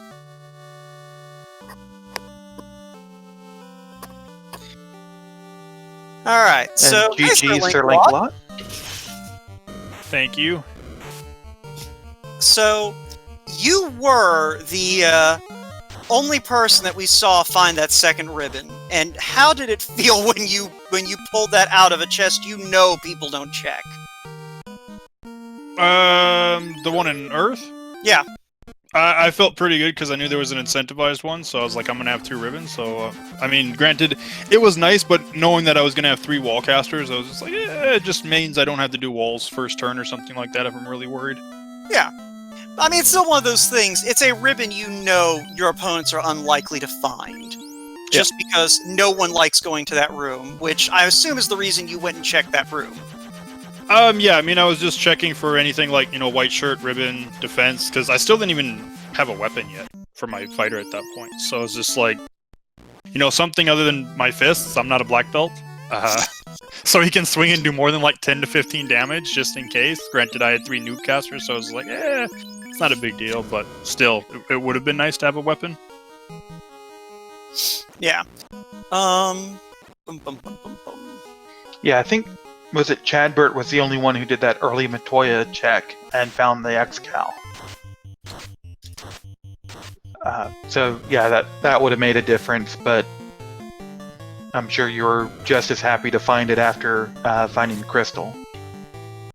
Yeah, I mean, it was a nice thing because I was like, I don't need the Moss Immune unless I really want to find it, but I knew it was incentivized, so I was just like, chances are I'm probably going to find it at this point. I'm going to know where it is, so I'll go grab it anyways because I'll save time regardless at this point. Yeah, I think another thing that was different, not just, I mean, Wote's already pointed out the amount of like chest checking, looting you did, but also it felt like you put a little bit more emphasis on getting through the Fiend dungeons compared to running down incentive items. I guess I figured with the way it was going, there was a possibility that the floater wasn't even required at any point in time. So I was thinking, if it gives me key and loot, and then I would have to go hunt down a floater, I might save time at that point. So that was just like, I'm in the area, let me just clear everything I can right now. The more I'm checking, the more, it's not an early floater, I knew at that point, with everything I was checking. So I'm just like, I mean, if somebody went and, I guess if they would have went to Sky first, got the crystal, or not the crystal, the canoe out of Sky, then they would have saved time, whereas I did Sea first, because the whole idea was, it's like, I can get some levels doing walking in Sea, kill Kraken, then I'll go to Sky and do the exact same thing. But well, it's funny you mentioned going to Sky first. Isn't that right, Fryteeth? Yeah, that's I ended up going to Sky first.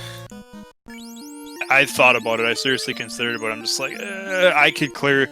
If I can clear Sea, I'll get the levels in Sea to clear Sky, and I won't be so dangerous. I had Brack, but I was just like, if Brack doesn't want to work, then I'm off of Nukecast, and Kraken and Tia could be like, I'm just going to start one-shotting everybody.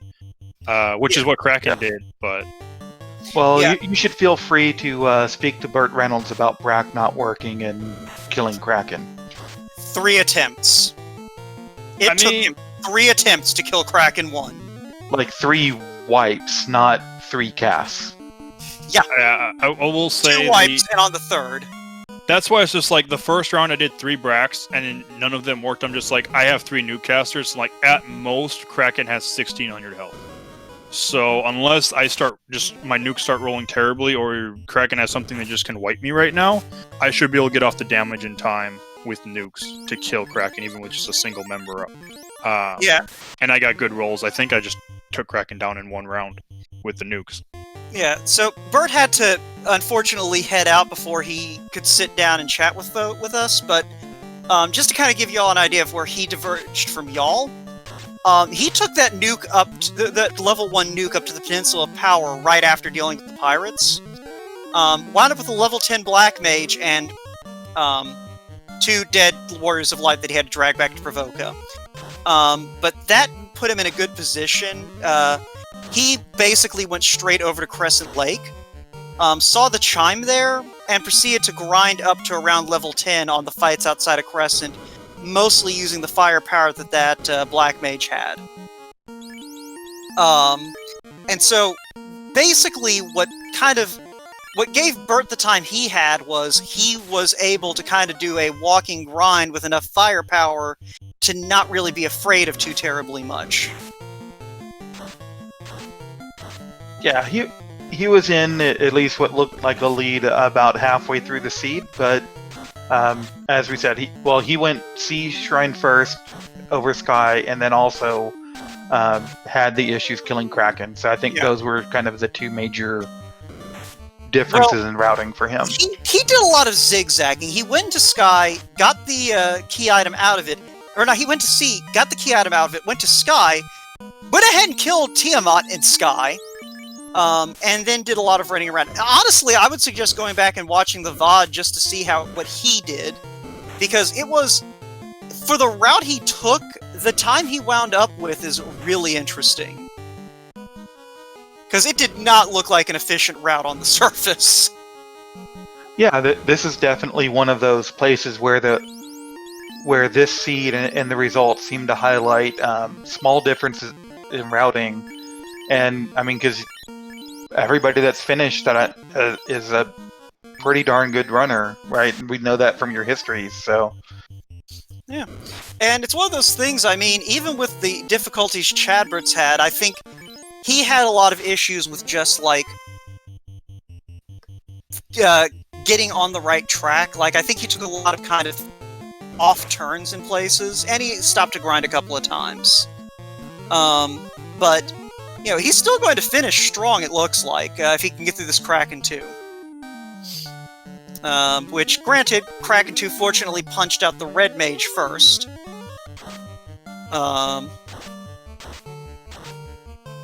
So... But yeah, no, y'all overall ran the seed very strongly. And... Yeah, that's kind of all I have to say on that front, so...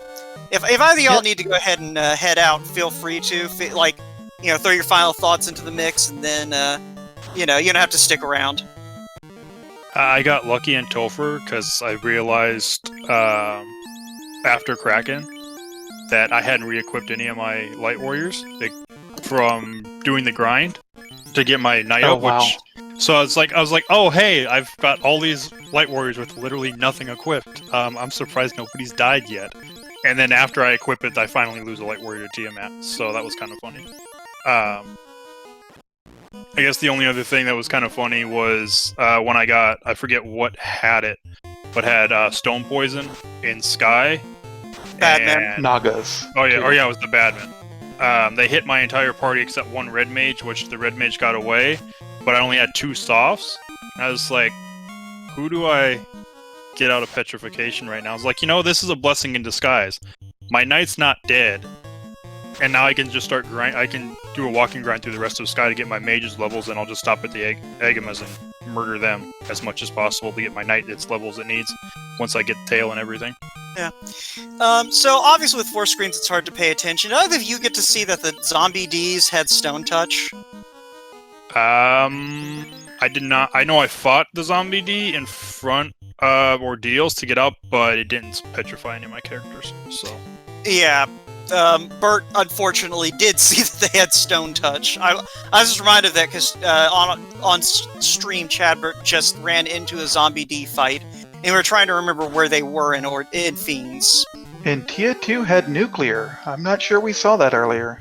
I think we did, but everyone killed Tia 2 so quickly that it didn't register. Like, I definitely saw it on someone else's screen, but there was a lot happening. Yeah, but that was a great finish, too, between Fryteeth and Bert. They were both on Karas at the same time, finished within 30 seconds of each other.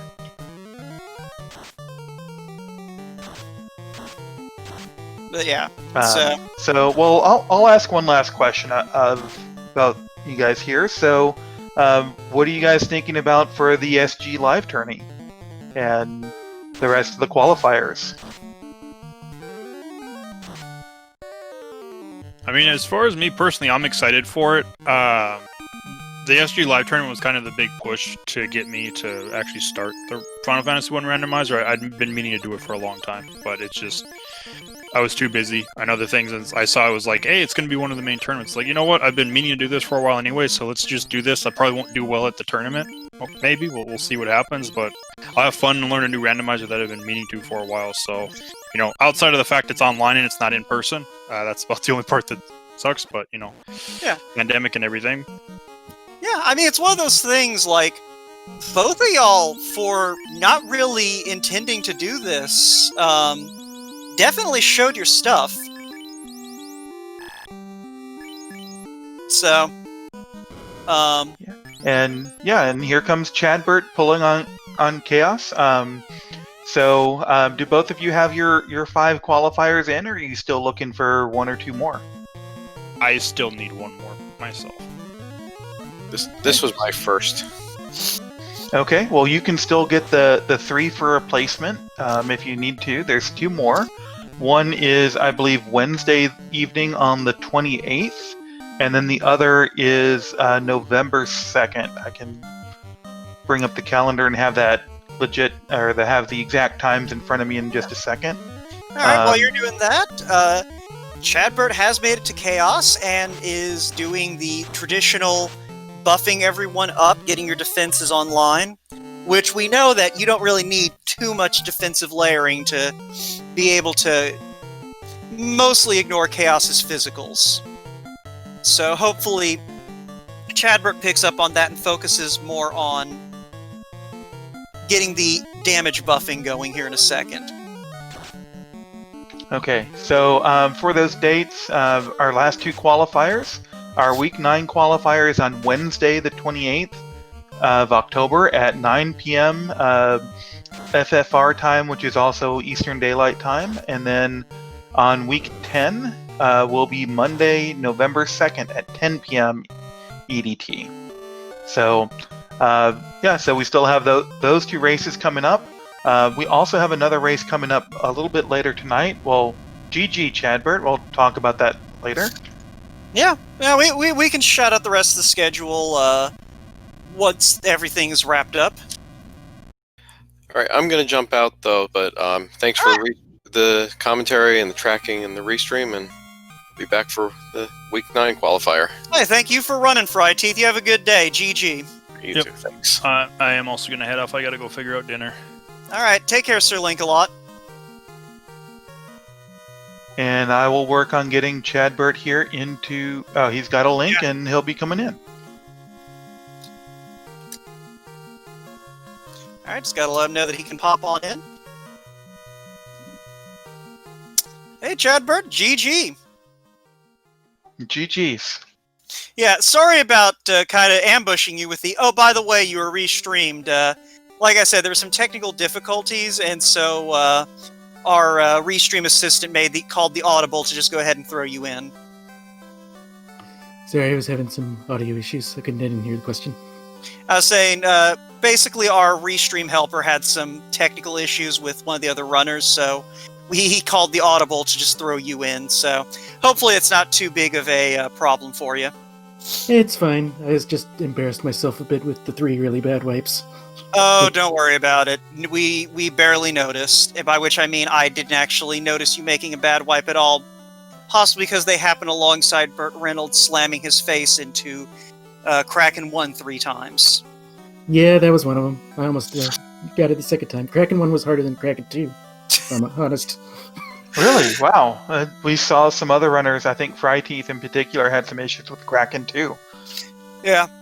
But overall, how did you feel about that seed? Other than the 3 wipes, I think I did okay. If I hadn't done the wipes, I would have been racing Link there, and had a decent chance at tying him or beating him. Yeah. I mean, it's one of those things, like, that's kind of just the nature of the beast. Final Fantasy 1 Randomizer, as I'm sure you know, can kill you at any time. Like, it's just, you can get into a fight, and that fight just decides you don't get to have fun now. Like being on Sky 2 and almost getting to the chest and then getting stoned completely. Yeah. Yeah. Those bad men gave a couple other runners fits, so you're not alone there. And the zombie Ds, I don't know if you got to see the stone touch that they had, but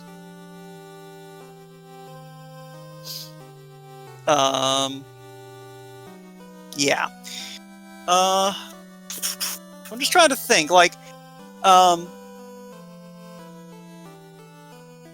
yeah, so we kind of asked the other runners about this. You also opted to make the early marsh play. Was that just kind of a, this is the closest key item check, I have nuke, I can just get through this Yeah, type of play? I was like, I have 2 nuke casters, and it'll be easy for me to get some extra money and to get the fade as well, and then I get a little bit of experience before I go into Earth, which both are terrible dungeons to do early, but with 2 nuke casters and a fade caster, it was just an easy decision. Yeah, that makes sense. Yeah, I know that, like, some of our other runners made very drastically different round decisions. Bert opted to go for early grinding in the overworld, and then just kind of put the pedal to the floor going through Earth and Marsh. Fryteeth opted for after Earth, going for a skydive to try and get that canoe out. So he lunged out to a pretty good position early on, just because he found that crystal and followed it into the floater and got airborne while the rest of y'all were still kind of hunting for the canoe. Yeah, that would have been the play if you'd gotten past the badmen. Yeah, which I think he... So, alright, I think the difference... Because I think you wound up doing a lot of looting in Sky on your way up, didn't you? Yep. Yeah, so Fryteeth, what he did was he just went straight for the chest. Pretty much ignored every other box until he got that incentive item out. Which, given what y'all knew about the encounter table, now that I'm sitting here thinking about it, that was the right move. And probably why we didn't know about the badmen until the rest of y'all got into Sky. Because Fryteeth didn't see them. Yeah, my plan was to grind and like do a walking grind through Sky and then get the incentive and then warp out and get the levels, maybe go back in and see if I could take on Tiamat, but Yeah, and didn't work out. yeah, it's one of those things. That's a play I would have probably wound up making too. I like using Sky for a grind, and if I have early nuke like that, and relatively early fade, it's a play I feel very confident in making, just because you only have to survive the first couple of fights to have a good enough level to be able to deal with the rest of Sky. Or even just to be able to do that walking grind efficiently. So, yeah, if you hadn't had that bad luck with the bad men being where they are in the encounter table, I think you would have... that would have been a very strong play.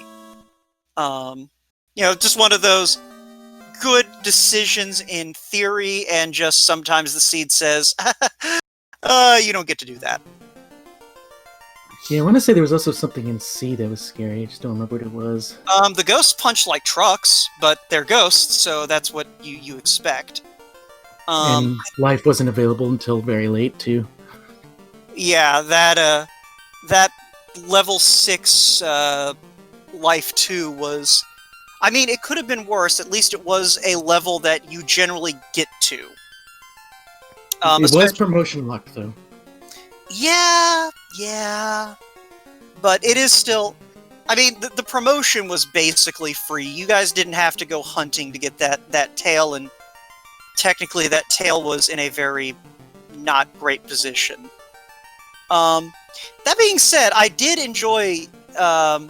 I believe you went and checked Matoya's chests really early, like as soon as you got out of Canaria, and knew that you had an Excalibur waiting for you when you got that class change. Did that play into your thinking at all in terms of your looting scheme? It should have.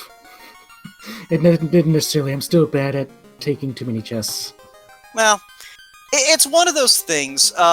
Just speaking from having talked over a lot of these races and played a decent number of seeds, you have to find your comfort level. Like, you have to... That's something that you just have to learn eventually. Just, okay, this is a point where I can get through this seed.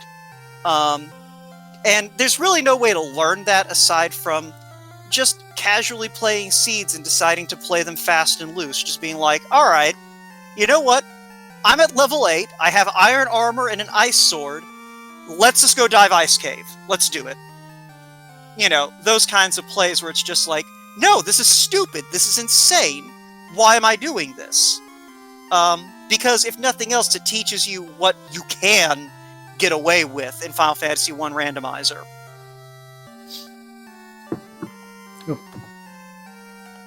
Yeah, no, it was great watching your race, and thank you for being willing to be restreamed. I think we're kind of bullied you into it, and by bullied you into it, I mean didn't tell you we were restreaming you. We just kind of did it and told you later. It happens. It happens. It's Yeah. I was available in case if it needed to happen. Then. Yeah. Well, thank you for being a good sport about kind of being on public exhibition. That being said, if you have any final thoughts, let's go ahead and kind of have those out, and then we'll let SpeedGaming have its channel back. Yeah, I just want to thank everybody for running the race, and GG to everyone. Never actually got to say that. And still working on it. Hopefully I'll be better by SGLIVE. We'll see. Yeah. I just hope to not be paired up with Edgeworth. That's what I'm hoping for. Okay, here's the trick to dealing with Edgeworth. All you need to do is right before the race, say something befuddling. His elderly brain will be unable to deal with it, and you'll be able to get off to an early start. I'd recommend using the word yeet. That seems to confuse people of his age. His advanced years. I did learn recently that it takes a lot less energy to yeet somebody out of the solar system than it is to throw them into the sun. So I could go with that. All right. Well, that's my advice. Is if you get paired with Edgeworth, try to confuse him with the hip talk of the young kids these days. Make him feel like a square, and that'll put him off his game. Right, I'll just yeet the Vorpal off the tower, the Sky Tower, out of the solar system. There we go. There we go. All right. there we go. So, Weirdo, have you gotten the scheduling figured out yet? Absolutely. So we did mention those two other SGLIVE qualifiers coming up in the coming weeks. We have 4 races this week in our fall league. So that's the other major thing going on. So it's a different themed week each week. This week, all of the races are Chaos Rush. So we will have our first race tonight at 8:10 Eastern Daylight Final Fantasy time. Which is on RPG Limit Break. And again, these Chaos Rush tournaments, you might see 3 races finish in 45 minutes. Yeah, they are fast. Yeah, Chaos Rush is our term for a flag set that basically is like, all right, you have everything you need to get to Chaos. All you need to do is go get what you need to kill him. Go. So they tend to be very fast and very entertaining flags. Yeah, and so we get to run a couple of those in a row rather than just one longer race. So tonight, Tuesday night at 10, Thursday night at 9, and Saturday at 1 p.m. So pick your time, pick your day, and come check us out. Yeah, and if you are sitting there going, whoa, weirdo, I can't remember all of these times. What am I supposed to do if I forget them or didn't write them down? Well, if you look over in the chat, Danny there has posted a link to our Final Fantasy I Randomizer Discord. And you know what? All the races get linked over there. So if you're not already a member of the Discord, guess what? You don't have to remember any of this. You just have to go sign up, get over there, sign up for the spectator role, and we will yell at you when there's a race happening. I am very good at watching Danny track stuff for me, so that makes a lot of sense. Thanks, Wout. Yep. So I think that's just about going to do it for us. So, Chadbert, once again, thank you. And all of our runners, when y'all come back to watch the VOD, thank you very much. Also, Chadbert, jumping back to what we said before, if you do want to work on your, what's the bare minimum I need? Chaos Rush is a great way to learn. Yep, I'm doing it tonight. All right, well, looking forward to it. Good luck with that. And It'll be that's terrible. going to do it for us. So thank you very much to everyone for watching. Thank you to Weirdo for joining me on the mic. Thank you to Shadowed Flames for tracking. And thank you to SpeedGaming for having us. So I believe that we are done here. Good night, everyone. Good night.